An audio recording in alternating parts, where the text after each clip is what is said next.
Hi, boys and girls. Hey, this is Mr. Chalfant, and we are ready for our very last read aloud of the whole year. And I have been saving this one for you for a long time. This is probably my most favorite book for reading out loud, and it was for kids, and it was one of my favorite books for reading when I was a kid. This is called this is called Henry Huggins by Beverly Cleary. She's the author, Henry Huggins. And there's a whole bunch of books written by Beverly Cleary all about Henry and his friends that live on the same block as him.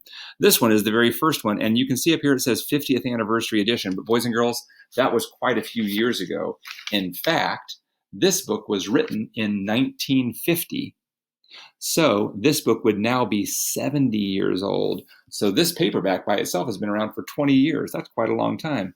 This is, again, one of my favorite books, and I think you're going to like it.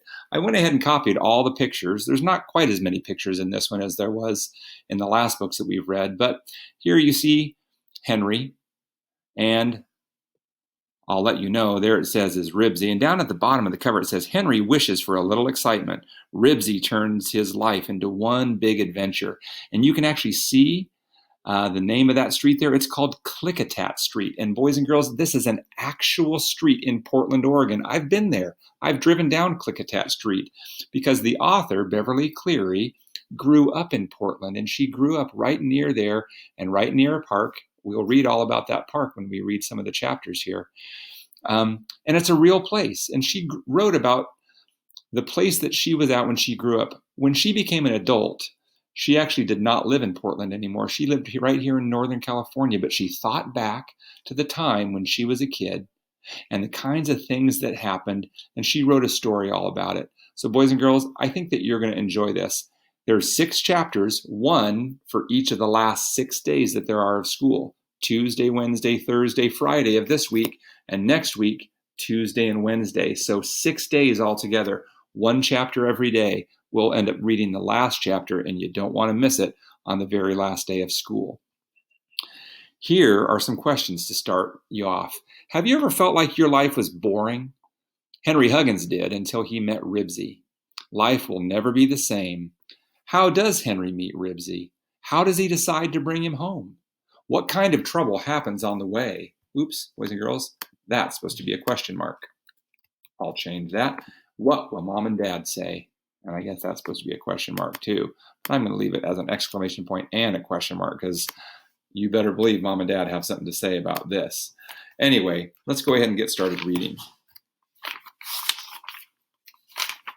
And once again, I will stop if I get to a word that I think you might not know. Henry and Ribs, that's the name of the chapter. Henry Huggins was in the 3rd grade. His hair looked like a scrubbing brush, and most of his grown-up front teeth were in. He lived with his mother and father in a square white house on Klickitat Street. Except for having his tonsils out when he was 6 and breaking his arm falling out of a cherry tree when he was 7, nothing much ever happened to Henry. I wish something exciting would happen, Henry often thought.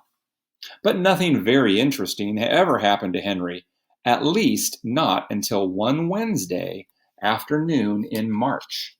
Every Wednesday after school, Henry rode downtown on the bus to go swimming at the local YMCA. That's the local gymnasium. After he swam for an hour, he got on the bus again and rode home just in time for dinner. It was fun, but it was not really exciting. When Henry left the YMCA on this particular Wednesday, he stopped to watch a man tear down a circus poster. Then, with 3 nickels and 1 dime in his pocket, he went to the corner drugstore to buy a chocolate ice cream cone. He thought he would eat the ice cream cone, get on the bus, drop in his dime in the slot, and ride home. That is not what happened. Now, boys and girls, this story again happened a long time ago. It was written in 1950, so things cost a lot less in those days. He bought the ice cream cone and paid for it with 1 of his nickels. Can you imagine buying an ice cream cone for just a nickel? On his way out of the drugstore, that means just the grocery store where they happen to sell medicines too, he stopped to look at the comic books. It was a free look because he only had 2 nickels left. He stood there licking his chocolate ice cream cone and reading one of the funny books, one of the comic books, when he heard a thump, thump, thump. Henry turned, and there behind him was a dog. The dog was scratching himself. He wasn't any special kind of dog. He was too small to be a big dog, but on the other hand, he was much too big to be a little dog. He wasn't a white dog because parts of him were brown and other parts were black, and in between there were yellowish patches. His ears stood up and his tail was long and thin. The dog was hungry. When Henry licked, he licked. When Henry swallowed, he swallowed. "Hello, you old dog," Henry said. "You can't have my ice cream cone." Swish, swish, swish went the tail. "Just one bite," the dog's brown eyes seemed to say. "Go away," ordered Henry. He wasn't really very firm about it, and he patted the dog's head. His tail wagged harder. Henry took one last lick. "Oh, all right," he said. "If you're that hungry, you might as well have it." The ice cream cone disappeared in one gulp. "Now go away," Henry told the dog. "I have to catch a bus for home." He started for the door, and the dog started too. "Go away, you skinny old dog." Henry didn't say it very loudly. "Go on home." The dog just sat down at Henry's feet. Henry looked at the dog, and the dog looked at Henry. "I don't think you've got a home. You're awful thin. Your ribs show right through your skin." "Thump, thump, thump," replied the tail. "And you haven't even got a collar," said Henry. He began to think, if only he could keep the dog. He had always wanted a dog of his very own, and now he had found a dog that wanted him. He couldn't just go home and leave a hungry dog on the street corner. If only he knew what his mother and father would say. That was it. He would use one of the nickels to phone his mother. Now, boys and girls, this is back in the days when they had pay phones at different places in the city. He would use one of the nickels to phone his mother. "Come on, Ribsy. Come on, Ribs, old boy. I'm going to call you Ribsy because you're so thin." The dog trotted after the boy into the telephone booth in the corner of the grocery store. Henry shoved him into the booth and shut the door. He had never used a pay telephone before. He had to put the telephone book on the floor and stand on tiptoes to reach the mouthpiece. He gave the operator his number and he dropped his nickel into the coin box. "Hello, Mom?" "Why, Henry," his mother sounded surprised. "Where are you?" "I'm at the grocery store near the Y."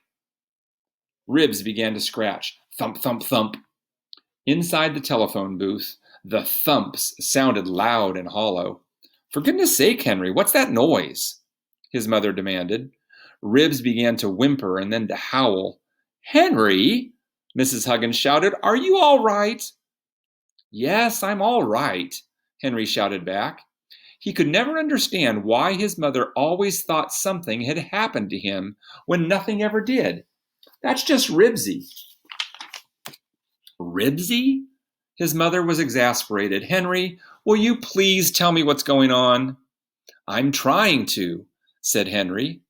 Ribsy howled louder. People were starting to gather around the phone booth to see what was going on. "Mother, I found a dog. I sure wish I could keep him.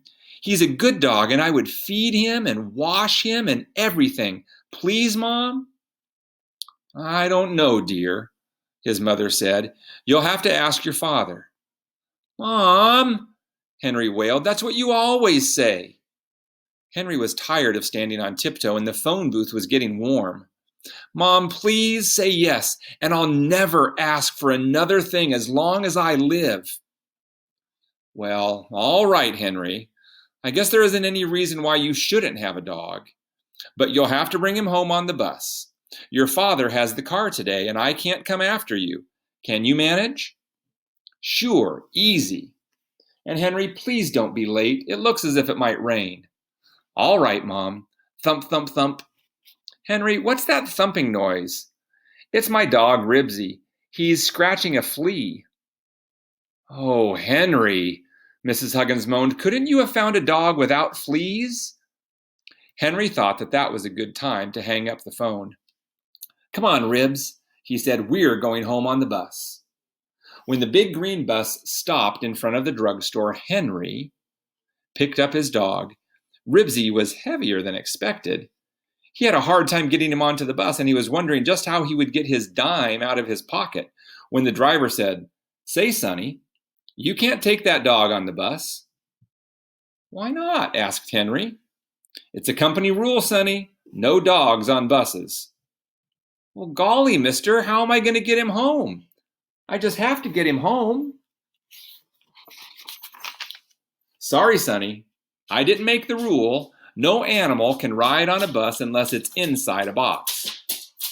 "Well, thanks anyway," said Henry doubtfully, and he lifted Ribsy off the bus. "Well, I guess we'll have to get a box. I'll get you onto the next bus somehow," promised Henry. He went back into the grocery store, followed closely by Ribsy. "Have you got a big box I could have, please?" he asked the man at the toothpaste counter. "I need one big enough for my dog." The clerk leaned over the counter to look at Ribsy. "A cardboard box?" he asked. "Yes, please," said Henry, wishing the man would hurry. He didn't want to be late getting home. The clerk pulled a box out from under the counter. "This hair tonic carton is the only one I have. I guess it's big enough, but why anyone would want to put a dog in a cardboard box, I can't understand." The box was about 2 feet square and 6 inches deep.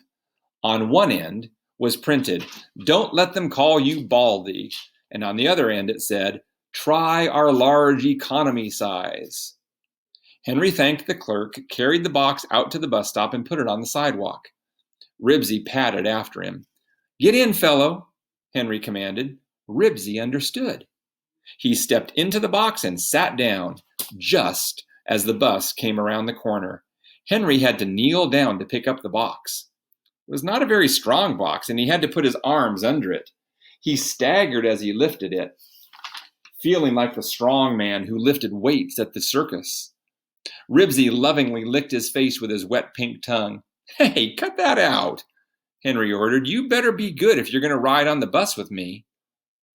The bus stopped at the curb. When it was Henry's turn to get on, he had trouble finding the step because he couldn't see his feet. He had to try several times before he hit it. Then he discovered that he'd forgotten to take his dime out of his pocket, and he was afraid to put the box down for fear Ribsy might escape. He turned sideways to the driver and asked politely, "Will you please take the dime out of my pocket for me? My hands are full." The driver pushed his cap back on his head and exclaimed, "Full? I should say they are full. And just where do you think you're going with that animal?" "Home?" said Henry in a small voice. The passengers were staring, and most of them were smiling. The box was getting heavier every minute. "Not on this bus, you're not," said the driver. "But the man on the last bus said I could take the dog on the bus in a box," protested Henry, who was afraid that he couldn't hold the dog much longer. "He said it was a company rule." He meant a big box tied shut, a box with holes punched in it for the dog to breathe through. Henry was horrified to hear Ribsy growl. "Shut up," he ordered. Ribsy began to scratch his left ear with his left hind foot, and the box began to tear. Ribsy jumped out of the box and off the bus, and Henry jumped after him, and the bus pulled away with a puff of exhaust. "Now see what you've done? You've spoiled everything." The dog hung his head and tucked his tail between his legs. "If I can't get you home, how can I keep you?" Henry sat down on the curb to think.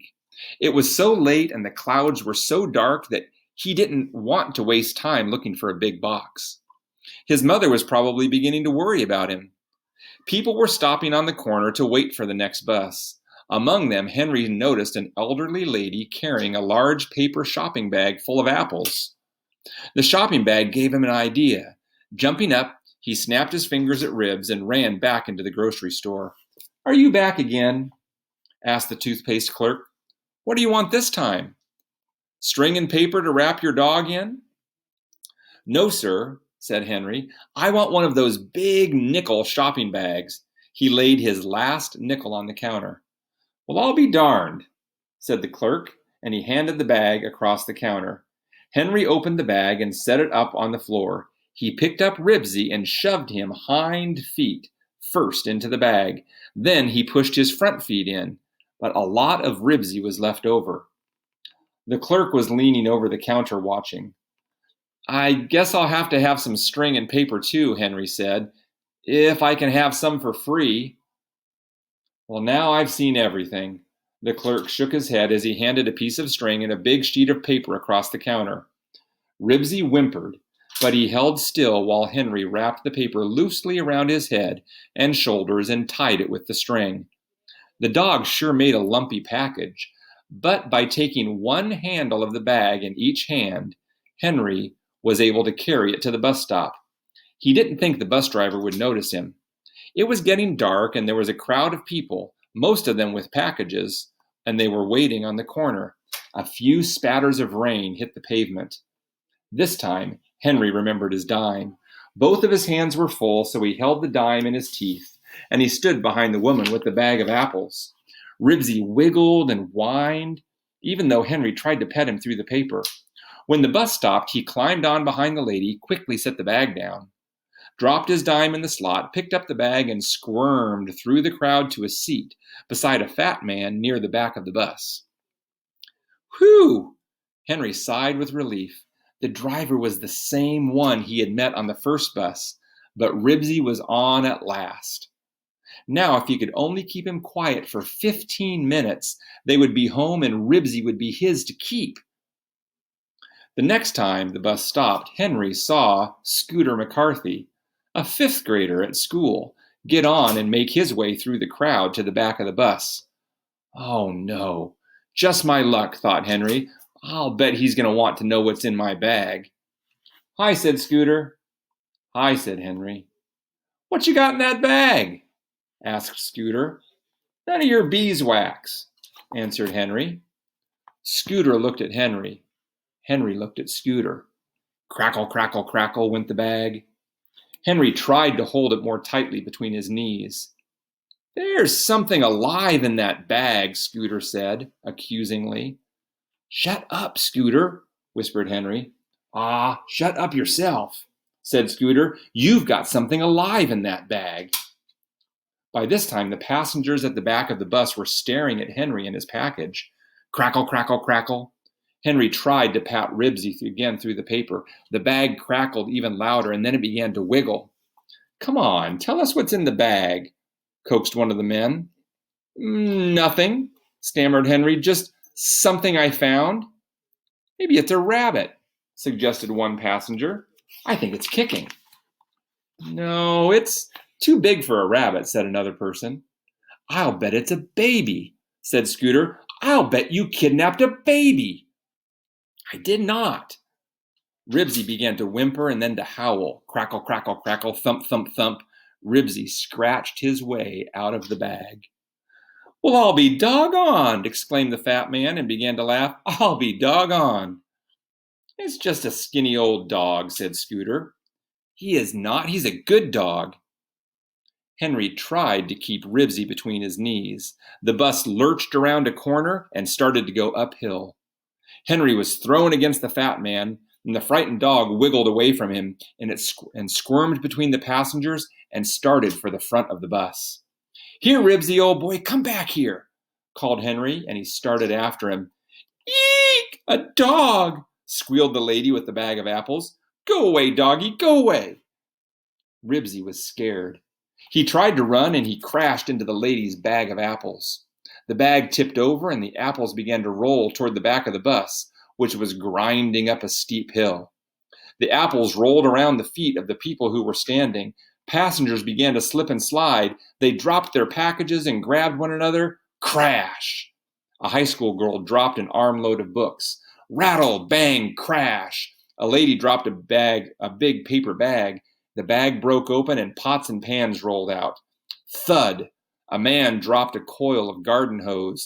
The hose unrolled and the passengers found it, wound up around their legs.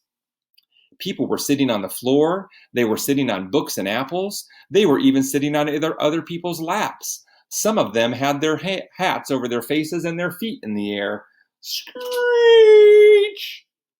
The driver threw on the brakes and turned around in his seat just as Henry made his way through the apples and the books and the pans and the hose to catch Ribsy. The driver pushed his cap back on his head. "Okay, Sonny," he said to Henry, "now you know why dogs aren't allowed on buses." "Yes, sir," said Henry in a small voice. "I'm sorry." "You're sorry? A lot of good that does. Look at this bus. Look at all these people." "Well, I didn't mean to make any trouble," said Henry. "My mother just said I could keep the dog if I could just bring him home on the bus." The fat man began to snicker. Then he chuckled. Then he laughed, and then he roared. He laughed until tears streamed down his cheeks, and all the other passengers were laughing too, even the man with the hose and the lady with the apples. But the driver didn't laugh. "You take that dog, and you get off the bus." Ribsy whimpered and tucked his tail between his legs. The fat man stopped laughing. "See here, driver," he said, "you can't put that boy and his dog off in the rain." "Well, he can't stay on that bus. On this bus," snapped the driver. Henry didn't know what he was going to do. He guessed he'd just have to walk the rest of the way home, and he wasn't even sure he knew the way home in the dark. Just then, a siren screamed. It grew louder and louder until it stopped right alongside the bus. A policeman appeared in the entrance. "Is there a boy called Henry Huggins on this bus?" he asked. "Oh boy, you're going to be arrested for having a dog on the bus," gloated Scooter. "I'll bet you have to go to jail." "I'm him," said Henry in a very small voice. "I am he," corrected the lady with the apples, who had been a school teacher and could not help correcting boys. "You'd better come along with us," said the policeman.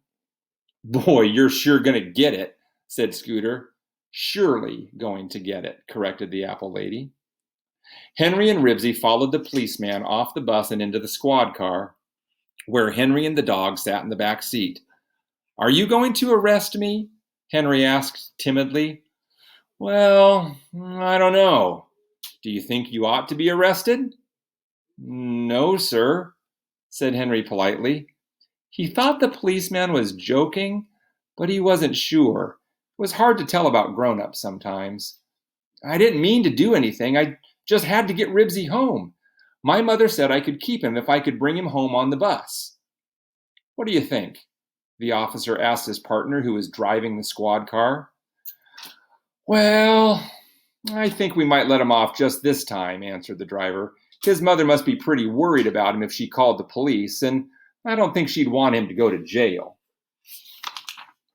"Yes, he's already late for dinner, so let's see how fast we can get him home." The driver pushed a button and the siren began to shriek. Ribsy raised his head and howled. The tires sucked at the wet pavement and the windshield wipers slip-slopped. Henry began to enjoy himself. Wouldn't this be something to tell the kids at school? Automobiles pulled over to the curb as the police car went faster and faster. Even the bus Henry had been on had to pull over and stop. Henry waved to the passengers. They all waved back. Up the hill the police car sped and around the corner until they came to Klickitat Street, and then to Henry's block, and then pulled up in front of his house. Henry's mother and father were standing on the porch waiting for him, and the neighbors were looking out of their windows. "Well," said his father, after the policeman had finally gone, "it's about time you came home. So, this is Ribsy.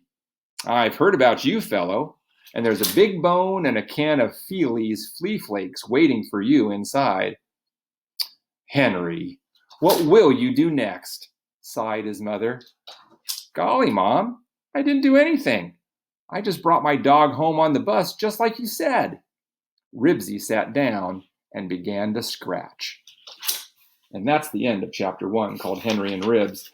And the next chapter is called Gallons of Guppies.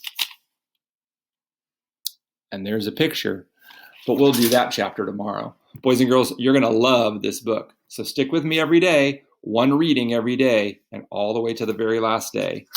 Bye for now.